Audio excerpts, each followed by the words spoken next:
भारत अपनी रफ्तार किसी भी तरीके से सुस्त नहीं पड़ने दे सकता और बहुत पॉजिटिव सेंटिमेंट इस वक्त चल रहा है इकोनॉमी का।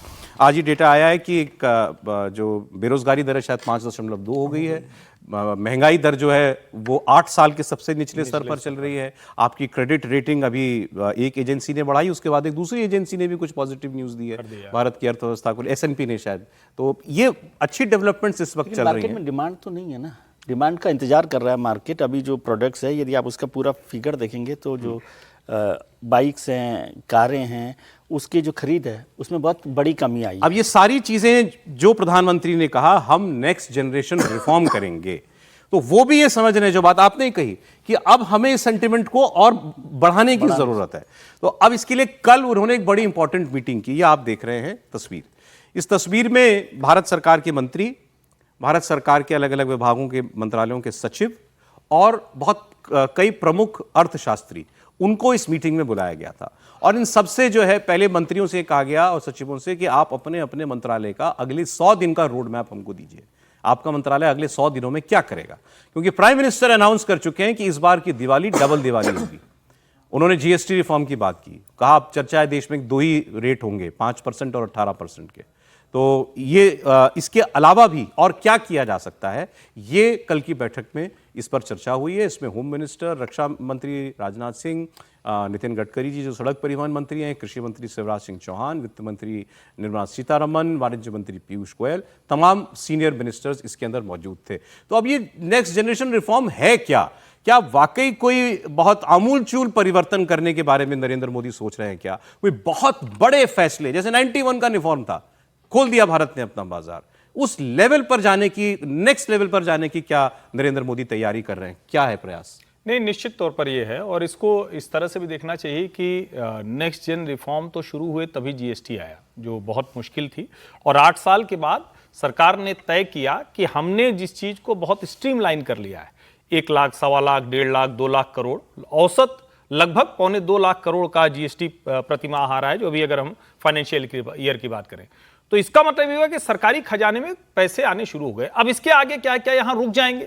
अगर वो इकोनॉमी आगे नहीं बढ़ेगी, यानी व्हील उसका आगे नहीं बढ़ेगा, तो व्हील 2 तरह से आगे बढ़ता है। एक, जनता को लाभ मिलने लगे, सस्ता मिले तो ज्यादा खर्च करने लगे, कंजम्पशन बढ़ जाएगा। दूसरा क्या है कि जो उद्योग धंधे हैं जो आपको टैक्स दे रहे हैं, उनको लग रहा है कि अरे यार ये क्या तमाशा हुआ, आप 28%, 12%, 18%, 5%, 40%, कहां जाए हम?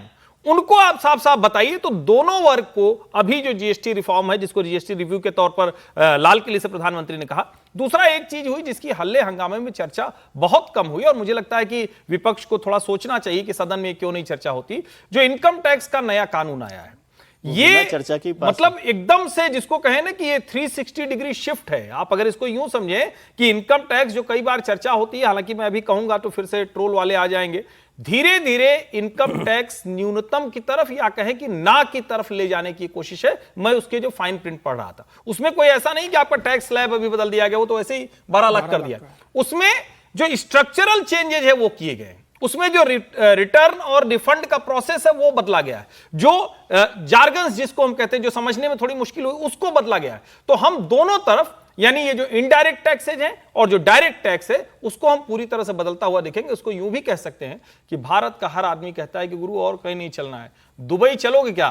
तो घूमने तो वो जाता ही जाता है, वो कहता है वहां एक ऑफिस डाल लो, टैक्स नहीं लगेगा। तो दुनिया की सारी कंपनियां उधर, आज मैं ये कह रहा हूं तो आज ही मत समझने लगी कल से हो जाएगा, लेकिन जो मैंने इनकम टैक्स एक्ट के फाइन प्रिंट पढ़े और जीएसटी का जो रिव्यू है, ये उसी तरफ जाता हुआ दिखता है। अच्छा, जल्दी से ये और बता दीजिए, जो विजय जी ने बात की, मेरा दिमाग अटक गया सर आपकी बात पे। ये बात सही है कि खबरें सारी पॉजिटिव आ रही हैं, इन्होंने कहा लेकिन मार्केट में डिमांड नहीं है, मतलब मार्केट में सुस्ती है, ऐसा है क्या? नहीं, 2 चीजें होती हैं। एक बड़ी चिंता की बात रही है और ये लगातार कहा जाता है, प्राइवेट सेक्टर पब्लिक सेक्टर के साथ मुकाबले में नहीं चल रहा है। एक कांधे पे नहीं चल सकता है ना, दूसरा कांधा जब तक नहीं चलेगा। पब्लिक सेक्टर इंफ्रास्ट्रक्चर बन रहा है, सरकार की पॉलिसी बड़ी शानदार हो रही है, लेकिन जो प्राइवेट सेक्टर है वो उस तरह से नहीं आ रहा है। अब उसमें दोनों ही चीजें होती हैं। कई बार वो कहते हैं कि हमें अभी थोड़ा सा जो दुनिया का अनसर्टेनिटी का है उसमें हम थोड़ा सा अनिश्चित रहते हैं, पैसा निकालने में थोड़ी सी मुश्किल होती है, लेकिन ओवरऑल अगर कहें तो मार्केट में तेजी है और जो ये सरकार ने पॉजिटिव स्टेप लिए हैं, इसको ओवरऑल जो इकोनॉमी है, इंडस्ट्री है, वो वेलकम कर रही है। 676 पॉइंट बढ़ गया शेयर मार्केट। नहीं सर, मैं उस मार्केट की नहीं बात कर रहा, मैं ओवरऑल इकोनॉमी की बात Overall 91 का जिक्र किया। एक उलट बात बता दूं, ये नेक्स्ट जनरेशन रिफॉर्म है ना, कि 91 से बिल्कुल उलट है। 91 में हमने दरवाजे खोले थे, यहाँ खिड़कियां खुली अपने लिए। ये नेक्स्ट जनरेशन रिफॉर्म जो है वो हिंदुस्तान की इंडस्ट्री कैसे काम करे। और एक बात समझनी चाहिए जिसकी हम लोग पहले भी चर्चा करें, इनवर्ड लुकिंग है, इनवर्ड लुकिंग है स्वदेशी पर। और इसमें एक चीज को समझना चाहिए कि जब हम स्वदेशी की बात करते हैं, प्रधानमंत्री स्वदेशी की बात करते हैं, तो बहुत सारे लोग गांधी जी की तरह से वो होली जलाने की बात करते हैं। स्वदेशी का एक जो कीवर्ड उन्होंने दे दिया कि दाम कम दम ज्यादा। तो जब तक आप क्वालिटी प्रोडक्ट नहीं बनाएंगे तो उसके लिए काम नहीं, सिर्फ खादी से काम नहीं चलेगा।